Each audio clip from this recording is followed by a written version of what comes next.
Welcome to Watch Mojo, and today we're counting down our picks for the films that pin their hopes on ideas that could have, and sometimes did, backfired horribly. Wheels up! Rock and roll! Number 20. Diversity, Everything, Everywhere, All at Once.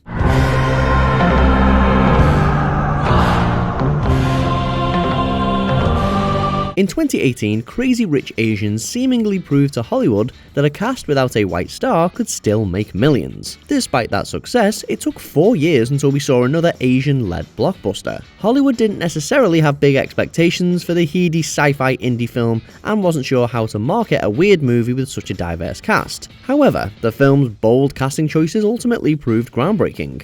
What do you want? I want you. No! Stop that! By authentically reflecting modern society's diversity, it resonated deeply with a broader audience. The film became a magnet for acclaim, cleaning up at the Oscars. The success of Everything Everywhere All at Once demonstrates that embracing diversity can enrich storytelling, broaden appeal, and elevate cinematic experiences to new heights.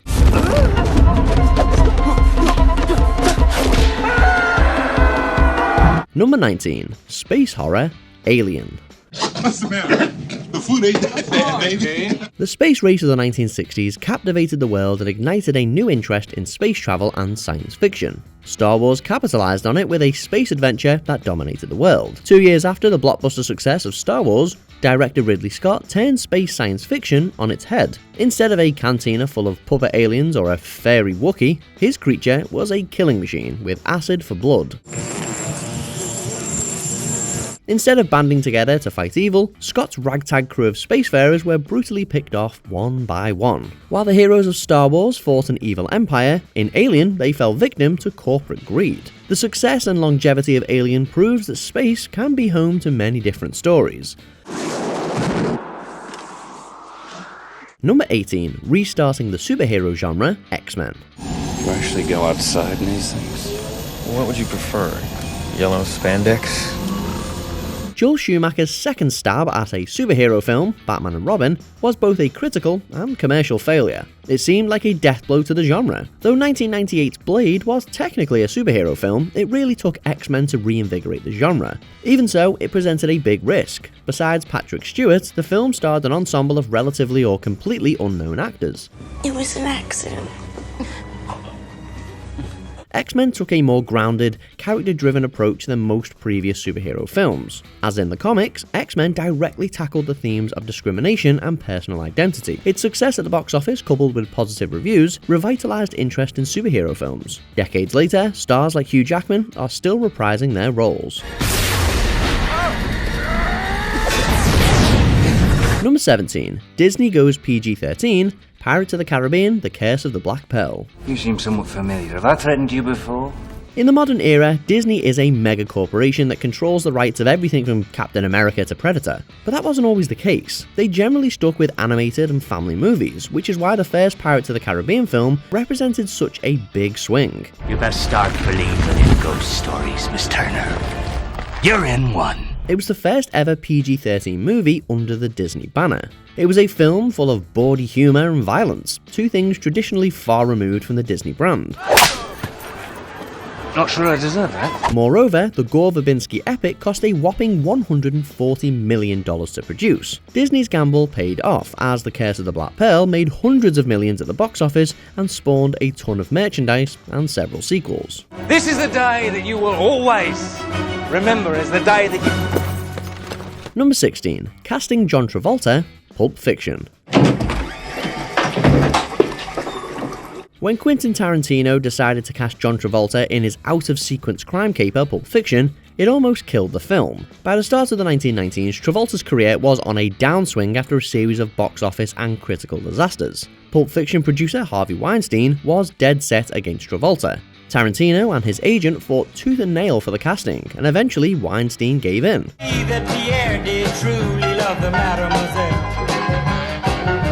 The film was a smash hit with critics and audiences alike, and it's since become a major cultural touchstone of the 1990s. It made Tarantino a star and revitalized Travolta's career. Weinstein, the future face of Me Too, would later take credit for the casting choice after the film's success. I think it's time for us to leave, Jules. Number 15. Shots fired at Disney, Shrek. The classic animated film Shrek was born out of petty revenge. Former Disney executive Jeffrey Katzenberg, arguably responsible for Disney's 1990s rebirth, left the studio thanks to tensions with the CEO. Undeterred, Katzenberg co-founded an independent animation studio, DreamWorks, later that year. One of their first animated films, Shrek stuck it to Katzenberg's former employers at every opportunity. And true love's first kiss. Yeah. Like that's ever gonna happen. Oh, I love it. The film's diminutive, unlikable villain bears a minor resemblance to his former boss. Even worse, Shrek is filled with pot shots at the fairy tales that form the basis for much of Disney's content. Thanks to its more adult humour and digitally animated style, Shrek was a smash hit. It's since led to multiple sequels as well as a hit Broadway musical. Come on, y'all! Then I saw her face. Ha ha! Now I'm a believer. Number 14. Shooting the films back to back, the Lord of the Rings trilogy. Fly, you fools! Earlier attempts to create major silver screen adaptations of J.R.R. Tolkien's Lord of the Rings series either disappointed or simply didn't offer the kind of grandeur that the books warranted. That all changed when director Peter Jackson became involved. He went through development hell, approaching multiple studios before New Line Cinema took a huge gamble. They would ultimately give him nearly $300 million and gave him the ability to shoot all three films back to back over 438 days.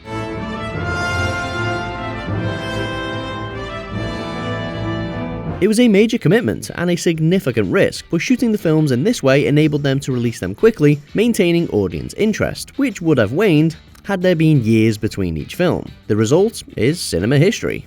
Let us Hansel walk. Number 13. A Tale Told Backwards, Memento. You can't trust a man's life to your little notes and pictures. Why not? Because your notes could be unreliable. Memory's unreliable. Ah, please. No. Christopher Nolan's Memento may be considered groundbreaking cinema today, but it was far from a sure thing when it was first released. According to Nolan's brother and Memento co-writer Jonathan, their early test screenings were a living nightmare. Virtually every distributor who saw the film passed. Though the reception was warm, nobody had faith that the audience would understand the non-linear storytelling, with much of the film being told backwards. Okay, so what am I doing?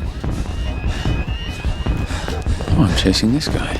Eventually, the film's production company, Newmarket, took the risk of distributing the film themselves. Eventually, Memento would go on to make almost 10 times its tiny budget back at the box office. The Nolans would remember executives' disdain for the audiences and spend the rest of their careers ignoring those concerns. Well, I go on facts, not recommendations, but thank you. Number 12. The Blonde Bond, Casino Royale. Vodka martini. Shaken or stirred? Do I look like I give a damn? Daniel Craig has had the longest uninterrupted run of any Bond actor, having portrayed 007 over a period of 15 years. After such a successful tenure, it may be hard to remember that his casting was actually the cause of some controversy. It's just that not so long ago I would have described your feelings towards me as, I'm trying to think of a better word than loathing. Bond fans were less than enthused by the fact that he'd been the shortest and blondest Bond. Most criticisms of Craig's appearance drowned in the sea, as he also proved to be the buffest Bond. Craig would go on to star in 4 more Bond films, second only to Roger Moore and Sean Connery, who each starred in 7 apiece. I would ask you if you could remain emotionally detached. But I don't think that's your problem, is it, Bond? No. Number 11. Criticizing Hollywood, Sunset Boulevard. Or better yet, why don't you come out and see for yourself? The address is 10,086 Sunset Boulevard. Hollywood, somewhat infamously, loves to admire itself through films about Hollywood. Films like Hugo or The Artist focus on the magic of cinema, while biopics like Mank or Trumbo focus on writers' moral dilemmas. Sunset Boulevard, though, is a somewhat unique entry in the Hollywood on Hollywood genre. Those idiot producers. Those imbeciles. Haven't they got any eyes? Have they forgotten what a star looks like? I'll show them. I'll be up there again, so help me. It's fundamentally a story about the dark cost of fame and fortune and kicking over the industry to shed light on its grimy underbelly. It's a tragedy, and it begins with the death of its protagonist, a revolutionary plot device in 1950. In a country obsessed with stars, Sunset Boulevard set out to subvert the very system that created it. And the film's lessons are even more relevant in this era of social media stardom. You know, a dozen press agents working overtime can do terrible things to the human spirit. Number 10. Samesex Love, Brokeback Mountain. Hey! Yeah! Getting tired of your dumbass missing. It may be hard to imagine now, but Ang Lee's Brokeback Mountain was a hugely controversial film, released less than a year after the 2004 elections, in which anti-gay marriage bills were prominent in many state elections. That's why it came as a complete shock that Ang Lee, who was often associated with action films like Hulk, would take on a gay romance. You are too much for me, ass. You son of a horse and a bitch. I wish I knew how to quit you. Up-and-coming young actors Jake Gyllenhaal and Heath Ledger risked their careers by taking on their roles. Despite all this, the film proved to be a huge critical success, netting several Oscars, including one for Lee, and was a considerable success at the box office. Well, what are we supposed to do now, huh? Number 9. Meta Slashers, Scream. You never told me your name. Why do you want to know my name? I want to know who I'm looking at.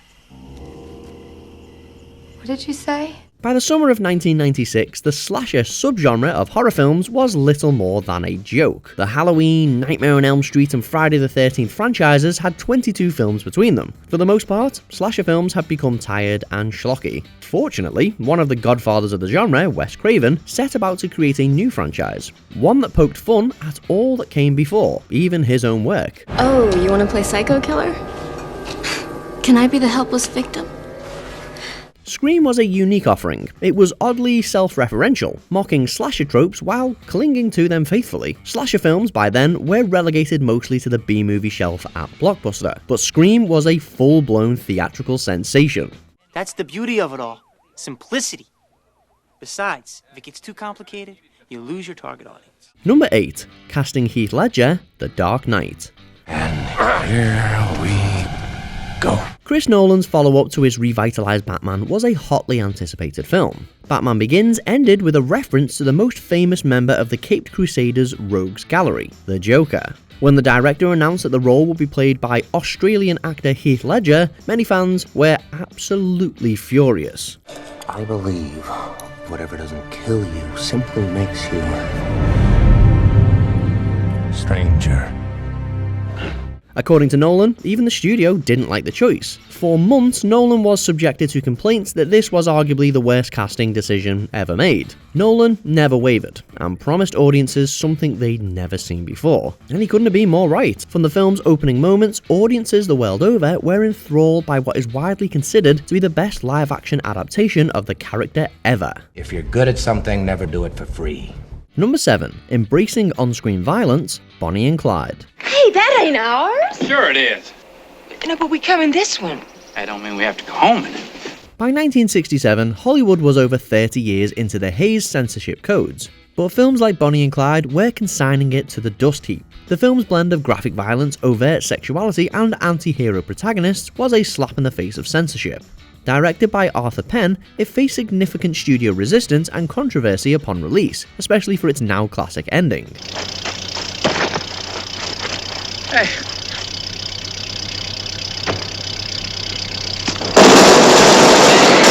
The death of the titular characters in a storm of bullets was bloody, graphic, visceral, and overwhelming. It was exactly what the film needed to be, true to its story, no matter how uncomfortable it may have made many. Its success pushed the boundaries of on-screen content and permanently shifted the landscape of American cinema toward more daring and innovative stories. Hey there, peacemaker. I believe you got your spurs all tangled up there, haven't you? Huh? Number 6. Crossdressing, Some Like It Hot. Those guys got machine guns ready to blast our heads off. You want to shave? Shave our legs, stupid. Shave our legs? What? Some Like It Hot was a shockingly refreshing deep dive into American gender roles. At a time when strict censorship and conservative societal norms dominated Hollywood, the film challenged gender norms. Male characters played by Tony Curtis and Jack Lemmon disguised themselves as women to escape the mob. Men? Oh, you don't have to worry about that. We wouldn't be caught dead with men.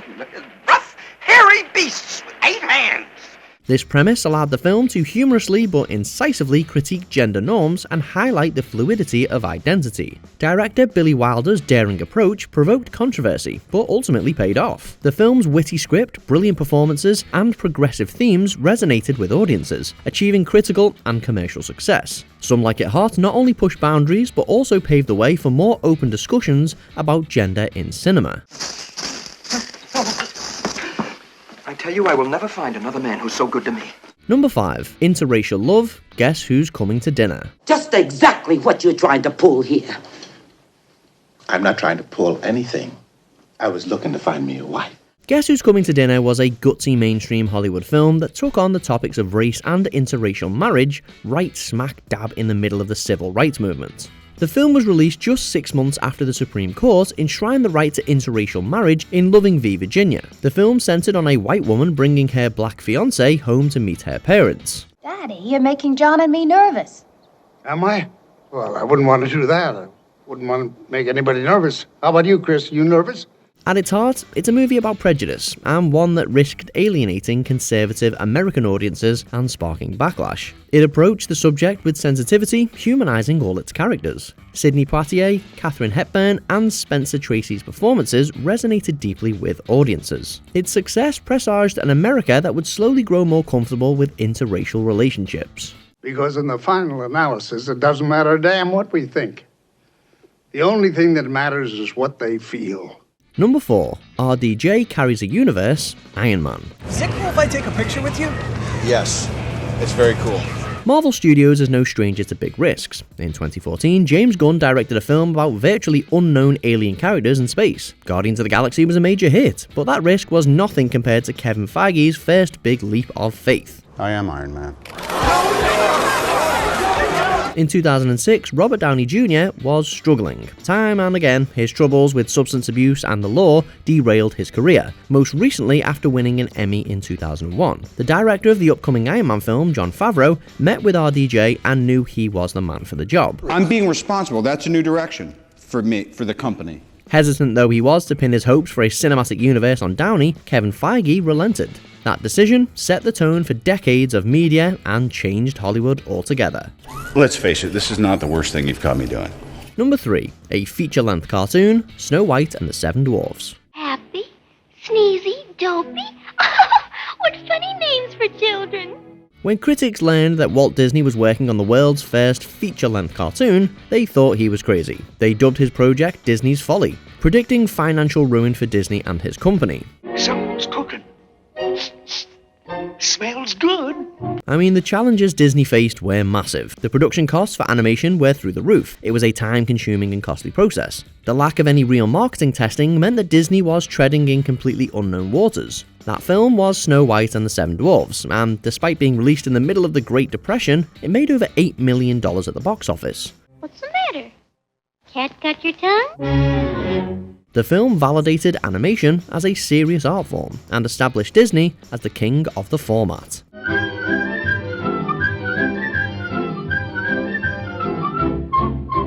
Number 2. Enraging a media baron, Citizen Kane. Today, film historians consider Orson Welles' Citizen Kane to be one of the greatest films ever made, but at the time of its release, it drew the ire of one of the most powerful men in America. It centers on Charles Foster Kane, a paper-thin satire of media baron William Randolph Hearst. You never should have married a newspaper man. They're worse than sailors. Hearst hated his portrayal and waged a fierce campaign against Citizen Kane. He used his vast media empire to ban advertisements and reviews of the film. Hearst called Welles a communist, smearing him in the media. He threatened both RKO and movie theatre chains across America. And while his efforts limited its release and dampened its profits, it only enhanced the lore around the film, enshrining it in cinema history. Mr. Thatcher, do you know anything we could use against them? Still the college boy, aren't you? Before we continue, be sure to subscribe to our channel and ring the bell to get notified about our latest videos. You have the option to be notified for occasional videos or all of them. If you're on your phone, make sure you go into your settings and switch on notifications. Number 1. Unexpectedly killing the star, Psycho. Oh, we have 12 vacancies. 12 cabins, 12 vacancies. Alfred Hitchcock released Psycho nearly a decade before Hollywood's censorship codes were revoked. His film was a direct challenge to those codes, causing controversy due to its graphic violence and sexual content.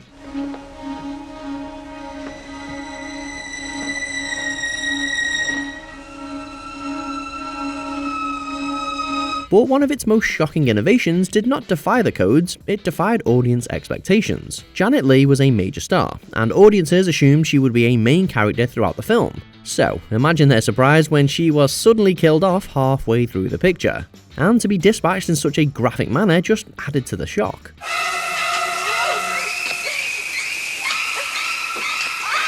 After that, all bets were off in terms of what the audience could expect, and Hitchcock kept them on their toes for the rest of the film.